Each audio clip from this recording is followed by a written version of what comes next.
неше ұлттық құндылық мақал мәтелдерде көңілді үзіліс өткіздік. Ол 96 сөзін толықтай түйіндік.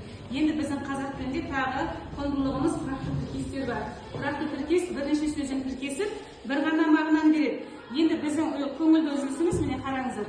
Сөз асылы суреттер сөйлейді. Суреттердің өзіне тұрақты тіркестерді тауып айтып бересіздер. Қайсысын білеміз? Бірінші ал асықпаймыз, ал айта алмайды. Мағынасы анық, керемет, дұрыс. Мағынасы көз бен қастың арасы, жылдам, тез деген мағынаны білдіреді дейміз.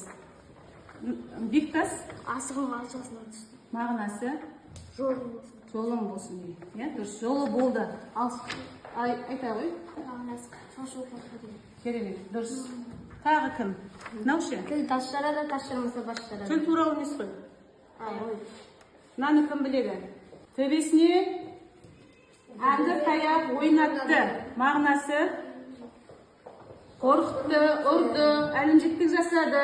Төбесіне әңгір таяқ орнатты. Тағы қайсысын білесіңдер? Ала қойыңдар. Аламыз. Қайсысы? Мынау да оңай. Кешегі буллинг тақырыбына да келетін сияқты.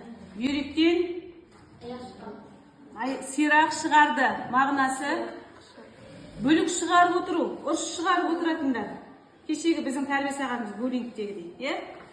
Ал мұны керемет. Мағынасы тәртіпке салды, жинады, тиянақтады. Тағы көп қой. Ütілген жер алыс деген мағынаны. Керемет, дұрыс. Тағы Тіл аузына сынау, айтық қою.